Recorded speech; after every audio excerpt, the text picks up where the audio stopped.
ooh, he ha, ha, and I thought my jokes were bad. And you know what? She can't stand the sight of me. We remember Heath Ledger for his talent, his charm, and his unforgettable roles, but behind the fame was a young man searching for peace. This is the story Hollywood never wanted to tell. Heath Ledger was one of the brightest stars in Hollywood. People loved him for his talent, his smile, and his big heart. But behind the camera, something strange and sad was happening. After playing the Joker in The Dark Knight, everything changed. He gave the world an amazing performance, but it may have cost him more than we ever knew. Today, we will uncover the secrets of Heath Ledger's final days. Some say the truth was hidden, others believe it was too dark to face. What really happened? Let's find out. Heath was born in 1979 in Perth, Australia. When he was 10, he played Peter Pan in a school play. He loved acting, he worked hard, and got small roles in Australian TV shows. When he was 19, he moved to the US to act in movies. You might know him from 10 Things I Hate About You, The Patriot, or A Knight's Tale. By the time he was 26, he got an Oscar nomination for Brokeback Mountain. People saw he was very talented. In 2007, Heath started acting in The Dark Knight. He played the Joker, a scary bad guy. But this Joker wasn't silly. He was dark and creepy. Heath wanted the part to be perfect. He stayed alone in a hotel room for weeks. He practiced voices and wrote in a notebook as the Joker. He said the Joker was a crazy clown who didn't care about anyone. People were amazed by how real he made the character. But something bad was happening to Heath. Playing the Joker was really hard for Heath. He couldn't sleep. I probably slept an average of 2 hours a night, he said. I couldn't stop thinking. He took sleeping pills. When one didn't work, he took another. But he still stayed awake. His friend and coach, who stayed with him, said he'd find Heath walking around the apartment late at night. Heath would say, "I can't sleep. Man!" Even after filming ended, the sleepless nights didn't stop. He was so tired, but his mind was still going. He once told a reporter that his body was exhausted, but his brain kept racing. He also got very sick while filming the Imaginarium of Dr. Parnassus. Some people on set thought he had walking pneumonia. But Heath kept going, even when he should have rested. After Heath died, people found the notebook he kept while playing the Joker. Inside were strange drawings, creepy jokes, and pictures of clowns. There were notes about the Joker's thoughts and quotes from scary characters. On the last page, it simply said, "Bye-bye." Some think this notebook showed how deep he went into the role. It was like he became the Joker in real life.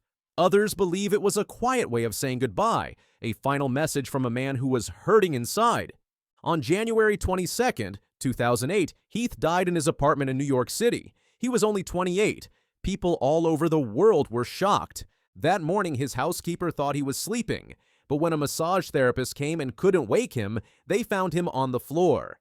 Next to him was a movie script and a phone number for a director. When the director found out, he said he was so sad he collapsed. Doctors said Heath died because he took 6 different kinds of medicine. Some were for pain, some for sleep, and some for stress. They said it was an accident, but still very sad. Heath was also very sad about other things. He and his girlfriend Michelle Williams had broken up. They had a little girl named Matilda, who was only 2. Heath missed Michelle and missed being with his daughter. He wanted to hold her, play with her, and be her dad, but he felt far away from her. His friend said Heath was desperately sad. His sister called him the night before he died and told him to stop taking so many pills. He told her, "I'm fine. I know what I'm doing." But he wasn't fine. He was hurting inside and trying to deal with it all alone. After Heath died, people noticed strange things. In The Dark Knight, the Joker said creepy lines like, "Why so serious?" Now those lines sound even scarier, knowing what Heath was going through. In his last movie, The Imaginarium of Dr. Parnassus, Heath's character travels through magical mirrors and disappears into other worlds. After Heath died, 3 other actors, Johnny Depp, Jude Law, and Colin Farrell, had to finish his role by turning into different versions of the same character. It was almost like Heath had disappeared into a different world too. Was that just a strange accident, or was it something more? No one really knows. After Heath passed away, Hollywood said kind things. But not many talked about the pressure he faced or how hard the Joker role was.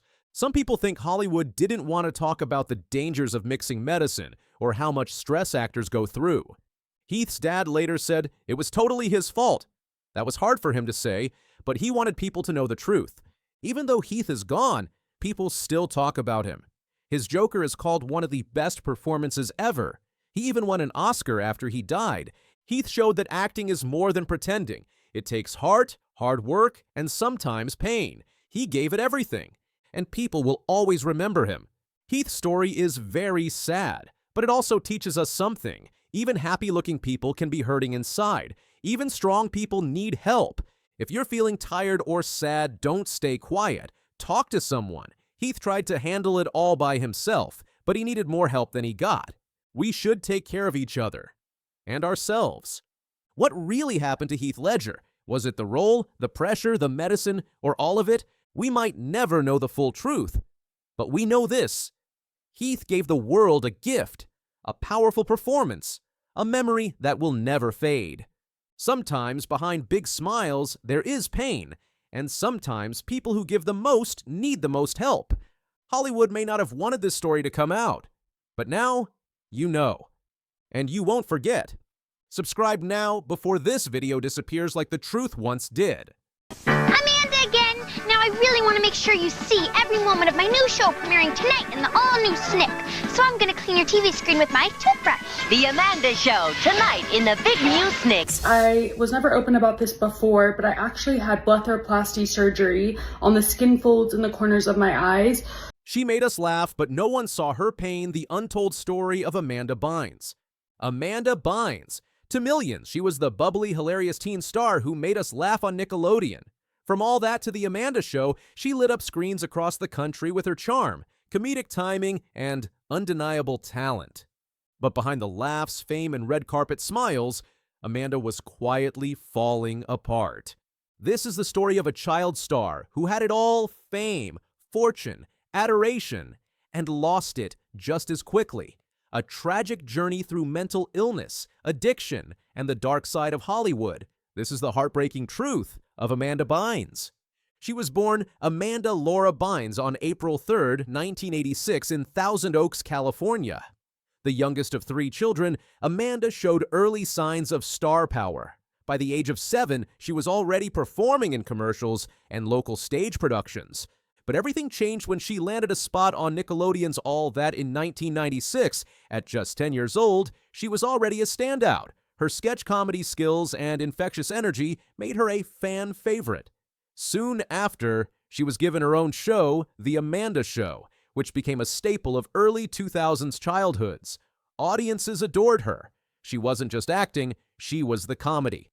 Hollywood took notice. In 2002, she starred alongside Frankie Muniz in Big Fat Liar. More movie roles followed: What a Girl Wants, She's the Man, Hairspray. By the mid-2000s, Amanda Bynes was everywhere. Now, 2 friends are on a mission. Hey, remember me? I wrote Big Fat Liar. She was smart, funny, relatable, a role model to young girls, a breath of fresh air in a world of Hollywood drama.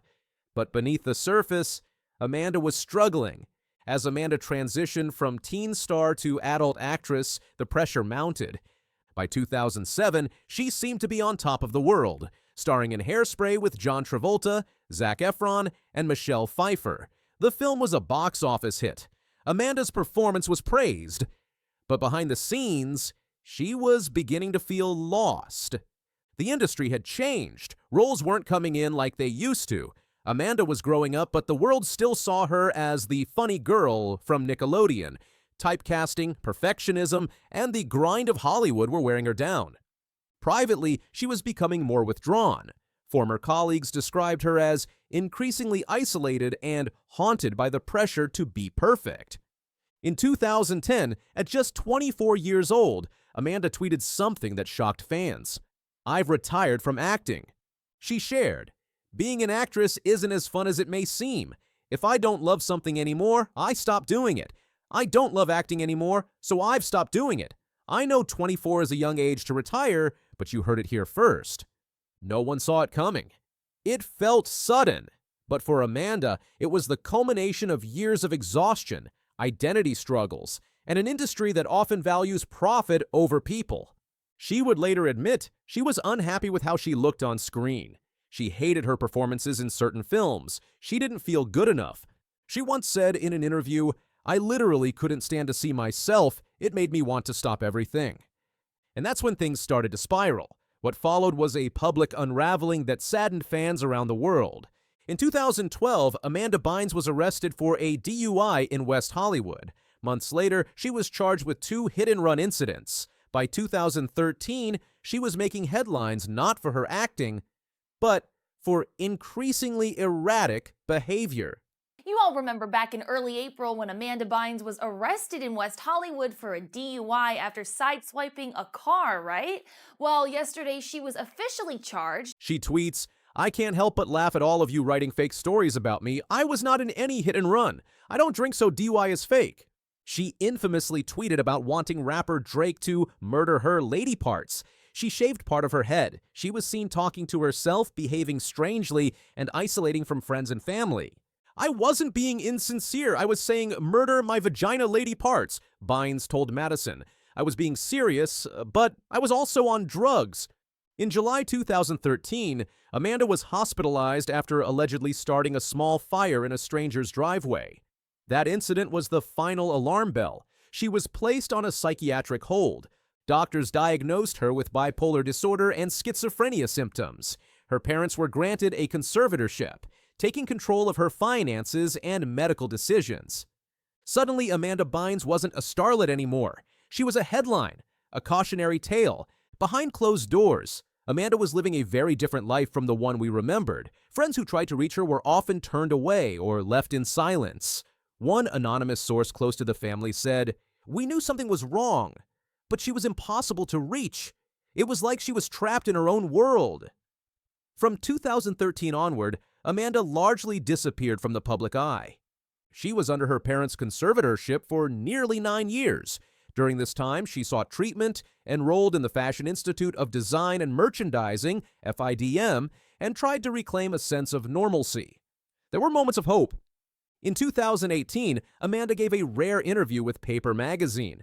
She appeared healthy, composed, and reflective. She admitted to abusing Adderall, marijuana, and alcohol during her spiral. She also expressed remorse for her past behavior. "I'm really ashamed and embarrassed with the things I said. I can't turn back time, but if I could, I would."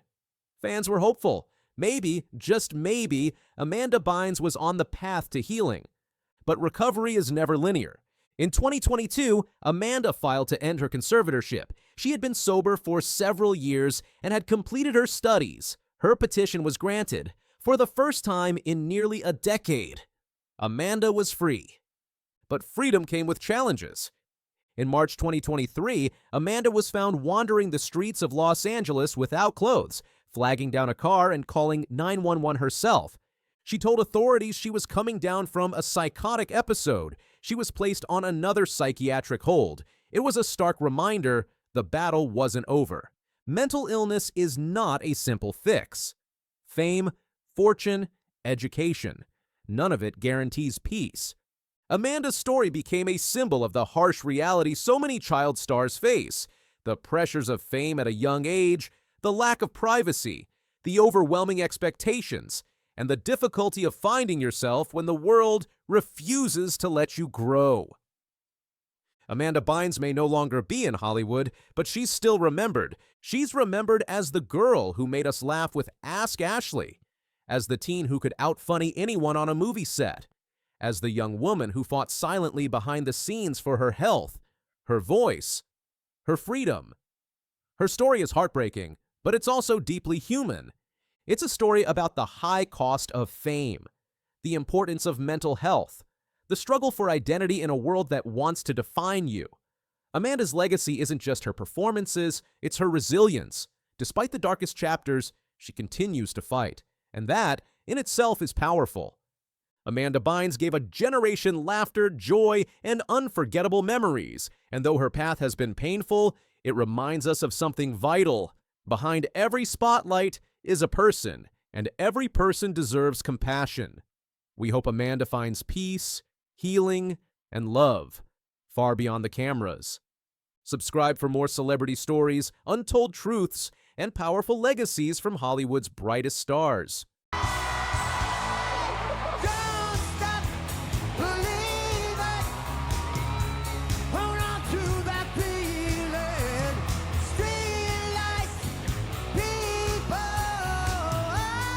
AGT champion and winner of $1 million.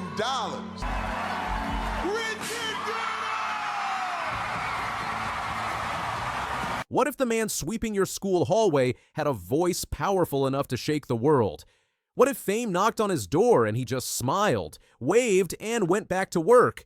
This is the true story of Richard Goodall, the quiet janitor who stunned America on national TV and then did something that nobody expected. Get ready, because his next chapter might just be the most unbelievable yet. Richard Goodall was never chasing the spotlight. He was a school janitor in Terre Haute, Indiana. His days were filled with cleaning classrooms, emptying trash cans, and offering a kind word to kids. But behind that humble smile was a powerful voice most people didn't expect. Students at his school already knew. They'd hear him singing as he worked, soft tunes that floated through the halls. It was common for students to stop and listen. His voice brought peace to the school. But the rest of the world had no idea until he stepped onto the America's Got Talent stage in 2024. When he sang Journey's Don't Stop Believin', everything changed. Judges stared, the crowd exploded.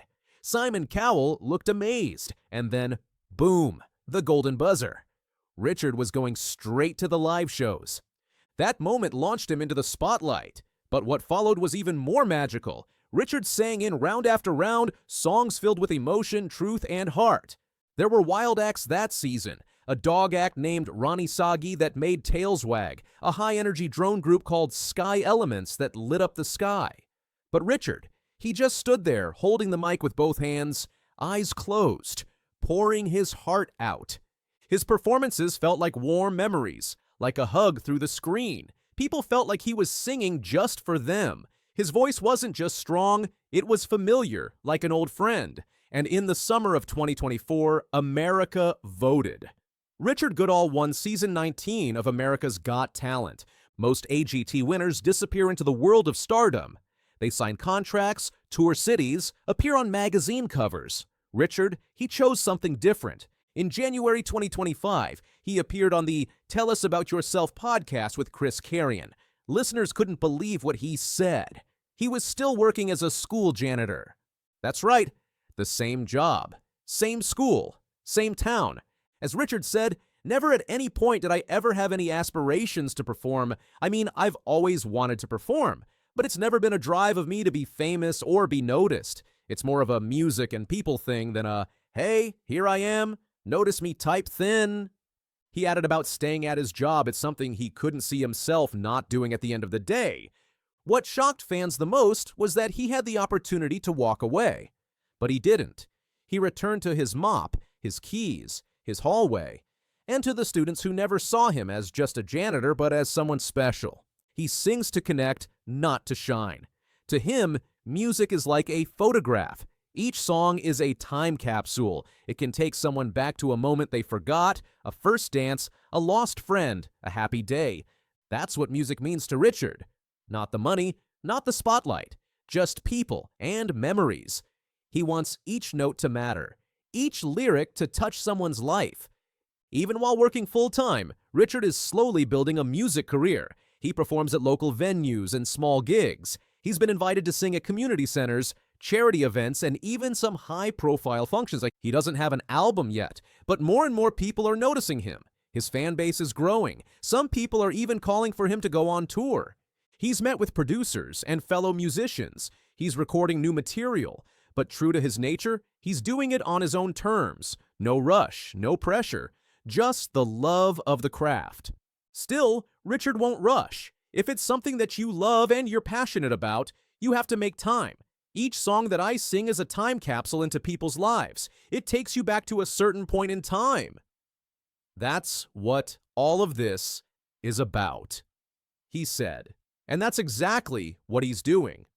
So what does it really mean to be a star? Is it being on a billboard, or is it staying true to yourself when the whole world tells you to change? Richard never tried to become someone else. He didn't get a makeover. He didn't fake anything for the cameras. And maybe that's why people trust him.